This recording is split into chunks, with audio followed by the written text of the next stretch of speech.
आज हम लोग class 10 chapter 2 acid base and salt का पार्ट 2 देखेंगे इंपॉर्टेंस ऑफ पीएच टॉपिक से। चलिए शुरू करते हैं। इंपॉर्टेंस ऑफ पीएच अगर हम लोग देखें तो टोटल 4 सेक्शन में डिवाइडेड है। टेक्स्ट बुक में एक और एक्स्ट्रा टॉपिक है पर वो इंपॉर्टेंट नहीं है। सबसे पहला टॉपिक है पीएच होता क्या है। मैंने जैसा कि लास्ट वीडियो में आपको बताया था कि पीएच मतलब होता है पावर ऑफ हाइड्रोजन एटम। इससे हम लोग डिसाइड करते हैं कि वो सब्सटेंस एसिड है या बेस है या सॉल्ट है।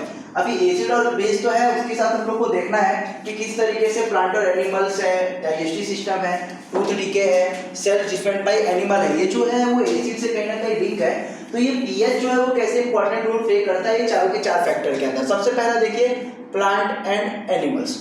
अभी जैसे नॉर्मली बरसात के सीजन से पहले जैसे नॉर्मली पॉल्यूशन होता है तो पॉल्यूशन के कारण क्या है, कार्बन डाइऑक्साइड है, सल्फर डाइऑक्साइड, ऐसे बहुत सारी गैसेस है जो लगातार हमारे एटमॉस्फेयर में घूमती रहती है। जब वो पानी के साथ मिक्स होती हैं तो वो बनाती है एसिड, बहुत ही घातक एसिड बनाती है। जैसे नाइट्रोजन डाइऑक्साइड है वो नाइट्रिक एसिड HNO3 बनाती है, सल्फर डाइऑक्साइड है वो H2SO4 सल्फ्यूरिक एसिड बनाती है, जिनके कारण जो पानी होता है उसका जो पीएच लेवल होता है वो नॉर्मल 7 से गिर करके कहाँ पे आ जाता है 5.6 पे आ जाता है। तो एसिड के दौरान क्या होता है पीएच 5.6 पे आता है। ये पानी जाता है एक्वेटिक प्लांट एंड सिस्टम्स के पास या नदियों के पास या जितने भी एक्वेटिक टेरेस्ट्रियल सिस्टम्स है, इकोसिस्टम्स है, वहां पे जाता है। जब वो लोग कंज्यूम करते हैं ये पानी तो क्या होता है उनके अंदर जो जितनी भी बायोलॉजिकल एक्टिविटीज है वो ऑल्टर हो जाती है, वो उसको सह नहीं पाती हैं। चलिए नेक्स्ट देखते हैं डाइजेस्टिव सिस्टम। जैसा कि हम लोग जानते हैं कि हमारा स्टोमक, हम लोग बचपन से पढ़ते आ रहे हैं कि हमारे स्टोमक के अंदर जो म्यूकस बॉल्स होती हैं, जो स्टोमक बॉल्स होता है वो लगातार हाइड्रोक्लोरिक एसिड सीक्रेट करता रहता है। तो वो हाइड्रोक्लोरिक एसिड काम क्या करता है, वो क्या करता है कॉम्प्लेक्स फूड मटेरियल्स को सिंपल फूड मटेरियल्स में कन्वर्ट करता है।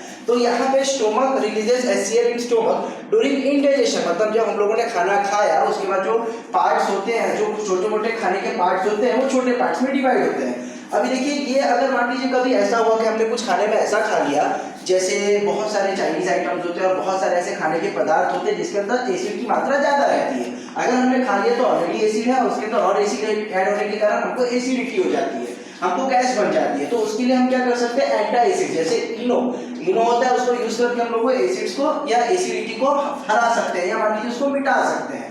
चलिए नेक्स्ट देखते हैं टूथ डीके।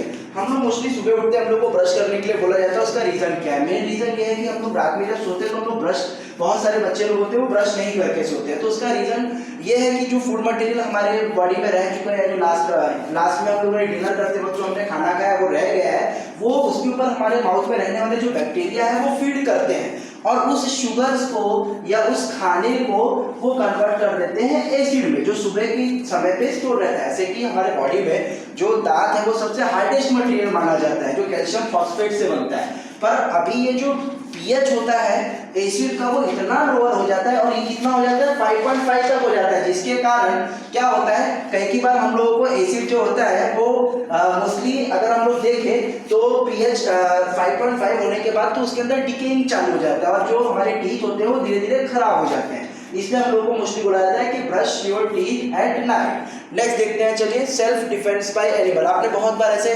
डिस्कवरी चैनल्स में, एनिमल प्लांट्स चैनल में देखा होगा कि बहुत सारे ऐसे एनिमल्स और प्लांट्स होते हैं वो लगातार एक एसिड, जैसे कोबरा एक अपने बचाव में वो एसिड छोड़ता है, जो वो जो विषैले नाग होते हैं वो लगातार एसिड छोड़ते हैं। तो वैसे ही सेल्फ डिफेंस बाय एनिमल्स ऐसे बहुत सारे प्लांट्स होते हैं जो क्या करते हैं एसिड की मात्रा बहुत ही छोटी मात्रा में, जो उनके ऊपर शिकारी है, जो उनको खाने के लिए, जो उनके ऊपर अटैक करने के लिए आते हैं उनके ऊपर छोड़ते हैं। तो ये एनिमल्स और प्लांट्स अपने डिफेंस, जैसे हनी बी अगर देखा जाए तो मोस्टली वो क्या करती है कि जैसे ही वो पास में किसी भी बॉडी के कांटेक्ट में आती है या कोई उसको डिस्टर्ब करता है तो आके उसको काट लेती है। तो वो बहुत सारा एसिड छोड़ती है जो हमारे बॉडी के ब्लड के पीएच से मैच नहीं करता, इसलिए वहाँ पे स्वेलिंग आ जाती है। तो this 4 are the importance of pH in our everyday life that is going to be asked for the 3 marks in CBSE board examinations. चलिए नेक्स्ट हम लोग अभी वेरियस टाइप ऑफ कंपाउंड्स पढ़ते हैं और उसकी प्रिपरेशन पढ़ते हैं, मैन्युफैक्चरिंग पढ़ते हैं और उसके यूजेस पढ़ते हैं डेली लाइफ में क्या होता है। अगर देखा जाए तो टोटल 5 टाइप के कंपाउंड्स हमारे टेक्स्ट बुक में CBSE क्लास 10th में दिए गए हैं। तो उसमें सबसे पहला जो कंपाउंड है, जो सबसे पहला कंपाउंड है वो है सोडियम हाइड्रोक्साइड NaOH। बहुत इंपॉर्टेंट कंपाउंड है। देखिए इसका जो सिंबल होता है वो क्या होता है N, बड़ा N, छोटा a, बड़ा O, बड़ा H, NaOH। अब इसको प्रिपेयर कैसे करें? देखिए बहुत सिंपल सी बात है, हम लोग ऑलरेडी लुईस एसिड थ्योरी के हिसाब से जानते हैं, जो दो आयन से वो आपस में कंबाइन होके और एक नया कंपाउंड बनाते हैं। हम लोग को यहाँ पे NaCl that is common salt लेना है, उसके अंदर कुछ पानी की पर्याप्त मात्रा डालना है। यहाँ पे जो मोल्स मैंने यूज़ किया 2 और 2 और 2, ये बैलेंसिंग करने के लिए यूज़ किया। जब आपस में ये कंबाइन होते हैं, कुछ कंबाइंड होते हैं, तो इसका जो Na होता है वो इसके OH के साथ, जो आयोनाइज्ड आयन है, H2O का आयोनाइज्ड आयन है, H+ और OH- है, तो इसका जो Na है वो इसके OH के साथ रिएक्ट होकर यहाँ पे NaOH देता है, और बाकी बचा जो छोटा मोटा प्रोडक्ट है वो क्लोरीन और हाइड्रोजन गैस के फॉर्म में ऑब्टेन होता है। इसका यूज क्या है? साबुन बनाने में यूज होता है, सोप की तरह यूज होता है, डिटर्जेंट में यूज होता है। पेपर जो पल्प बनता है, जो पेपर बनाने की जो मशीन होती है, जो पल्प बनता है जिसके मिक्सचर से पेपर तैयार होता है, वहाँ पे ये सोडियम हाइड्रोक्साइड बहुत यूज होता है। नेक्स्ट देखते हैं ब्लीचिंग पाउडर। ब्लीचिंग पाउडर सबसे ज़्यादा हमने सुना है लॉन्ड्री, जितने भी लॉन्ड्रीज होती है वो ब्लीचिंग पाउडर को ज़्यादातर यूज करती है। जो टेक्सटाइल इंडस्ट्रीज होती है, बड़ी बड़ी टेक्सटाइल इंडस्ट्री होती है, वो मोस्टली कपड़ों को साफ रखने के लिए ब्लीचिंग पाउडर यूज करती है। इसका फॉर्मूला क्या होता है? CaOCl2। अभी आप आगे जाएंगे तो 11th-12th स्टैंडर्ड में आपको ये वापस से कंपाउंड मिलेगा। इसका दूसरा नाम होता है कैल्शियम ऑक्सीक्लोराइड। कैल्शियम ऑक्सीक्लोराइड, इसको प्रिपेयर कैसे करना है? कैल्शियम हाइड्रोक्साइड लेना है, दिस इज कैल्शियम हाइड्रोक्साइड, इसके अंदर क्लोरीन गैस डालना है कुछ पर्याप्त मात्रा में, आपको सीधे मिल जाएगा calcium oxychloride along with the release of water. इसका सबसे अच्छा यूज, जैसा कि मैंने अभी कहा, टेक्सटाइल इंडस्ट्री, जो कपड़े की बड़ी बड़ी मिलें होती है वहाँ पे यूज होता है। केमिकल इंडस्ट्रीज में एज अ रिएजेंट यूज होता है। फिर बाद में to make H2O free of germs, देखिए यहाँ पे क्या है? क्लोरीन गैस है। क्लोरीन गैस हम लोग को बचपन से सिखाया है कि पानी के अंदर कोई भी गंदगी है तो उसको क्लोरीन से हम लोग साफ कर सकते हैं, क्लोरीन से उसको क्लीन कर सकते हैं।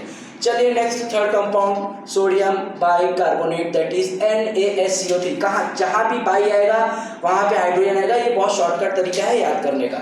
सोडियम बाइकार्बोनेट NaSCO3 कैसे प्रिपेयर करेंगे?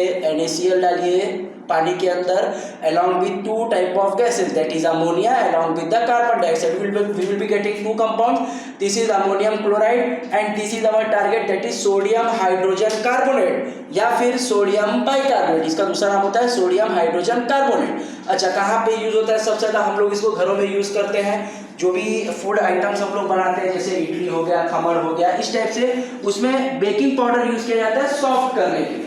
सॉफ्टनेस, जो सॉफ्टनर आता है वो बेकिंग पाउडर के फॉर्म में होता है। दूसरा सबसे बड़ा इसका जो एप्लीकेशन है वो है इनो, जो हम लोग इनो पीते हैं अलग अलग फ्लेवर्स में, ग्रीन फ्लेवर, ऑरेंज फ्लेवर में, ऐसे जो भी जितने फ्लेवर यूज करते हैं उसको हम लोग बोलते हैं एंटा एसिड, जो एसिड को एंटा मतलब न्यूट्रलाइज करे, जो एसिड को न्यूट्रलाइज करे, दैट इज कॉल्ड एंटा एसिड, जो इनो की तरह यूज होता है। फायर एक्सटिंग्विशर्स में बहुत भारी मात्रा में यूज होता है। Next, washing soda. Washing soda क्या है? जनरली हम लोग जो डिटर्जेंट घर पे यूज करते हैं, निरमा हो गया, ये सब जो होता है वो वॉशिंग सोडा की कैटेगरी में आता है। फॉर्मूला क्या है? सोडियम कार्बोनेट डॉट 10H2O, इसको बोलते हैं Deka. 10 stand for Deka, DECA। 10 को क्या बोलते हैं हम लोग? डेका, और ये H2O को हम लोग इस केस में बोलेंगे हाइड्रेट। तो सोडियम कार्बोनेट डेका हाइड्रेट, इसका दूसरा नाम होता है, कॉमन नेम वॉशिंग सोडा है, ये इसका साइंटिफिक नेम है, सोडियम कार्बोनेट डेका हाइड्रेट। देखिए यहाँ पे कुछ नहीं करना है, सोडियम कार्बोनेट ऑलरेडी पहले कहीं ना कहीं से ऑब्टेन होगा रिएक्शन के थ्रू, उसके अंदर 10 मोल्स ऑफ पानी मिक्स करिए, ये डॉट डॉट इंडिकेट करता है hydrated molecules, Na2CO3 dot 10H2O। इसका यूज कहाँ है? सबसे बढ़िया यूज है इसका सोप बनाने में, डिटर्जेंट्स बनाने में, ग्लास बनाने में, पेपर इंडस्ट्री में। अगेन यहाँ पे आप मैच करके याद कर सकते हैं, यहाँ पे भी पेपर मेकिंग यूज हो रहा है, यहाँ पे भी पेपर मेकिंग में यूज हो रहा है। दूसरा है रिमूविंग परमानेंट हार्डनेस। पानी के अंदर बहुत सारे पोटेशियम या कैल्शियम सॉल्ट्स आते हैं, जिसके कारण जो पानी है वो अच्छे से एक्ट नहीं कर पाता, या वो मिसल फॉर्मेशन नहीं कर पाता, या वो डर्ट क्लीन नहीं कर पाता। तो उसलिए हम लोग क्या यूज करते हैं? पहले हम लोग वॉशिंग सोडा डालते हैं, उसके बाद उसकी क्लीनिंग प्रोसेस किया जाता है, ठीक है। बाकी नॉर्मली डोमेस्टिक यूज जो घर में हम लोग रोज यूज करते हैं, दैट इज वॉशिंग सोडा को हम लोग यूज कर सकते हैं। लास्ट टॉपिक जो है हमारा plaster of Paris. Plaster of Paris क्या होता है? मोस्टली हम लोगों ने देखा है POP इसको बोलते हैं, हम लोग घर में सीलिंग्स में लगाते हैं प्लास्टर ऑफ पेरिस। इसका शॉर्टकट फॉर्मूला क्या है? CaSO4 dot half H2O। देखिए यहाँ पे 10 है तो डेका यूज करेंगे, हाफ है तो हम लोग यूज करेंगे हेमी, जैसे हेमिस्फीयर होता है हाफ ऑफ द स्फीयर, वैसे ही हाफ यहाँ पे हम लोग यूज करेंगे hemi hydrate, calcium sulphate hemi hydrate. CaSO4 dot half H2O को जब हम लोग 1.5 मॉलिक्यूल्स पानी के साथ मिक्स करेंगे तो ये हमको जो मिलता है उसका एक नया नाम होता है gypsum salt. Gypsum salt as compare to quality wise CaSO4 dot half H2O that is plaster of Paris से अच्छा आता है। अच्छा, इसको कहाँ यूज करते हैं? POP को मोस्टली यूज करते हैं हम लोग फ्रैक्चर बोन्स और इनेमल्स के अंदर। तो ये आज हमारा एसिड बेस एंड सॉल्ट है, वो नया टॉपिक है जो वो कवर हो चुका है पार्ट 2 के अंदर। ठीक है, इसके कुछ इंपॉर्टेंट क्वेश्चन जो है वो पीएच के सबसे इंपॉर्टेंट क्वेश्चन है, importance of pH in everyday life है, and along with 2 mark question ये कोई भी प्रिपरेशन में से आ सकता है। मोस्ट प्रोबेबली ज़्यादातर ये ब्लीचिंग पाउडर का आता है और वॉशिंग सोडा का आता है। तो आप लोग सीबीएसई की क्लास 10 की टेक्स्ट बुक में से चैप्टर नंबर 2 देख सकते हैं ध्यान से, उसमें और डिटेल में दिया है प्रिपरेशन, प्रॉपर्टी और यूजेस। आएगा तो 3 मार्क्स के लिए आएगा, नहीं अगर आता है नॉर्मली अगर आता है तो 2 मार्क्स के लिए आपको फॉर्मूला वगैरह भी पूछ सकता है इसके अंदर से। सबसे मोस्ट इंपॉर्टेंट क्वेश्चन इस पूरे टेक्स्ट बुक का है इंपॉर्टेंस ऑफ पीएच। अगर इस पूरे चैप्टर की बात किया जाए तो importance of pH in our everyday life, that is going to be asked for the 3 mark question in section C. Thank you for watching, keep and stay tuned.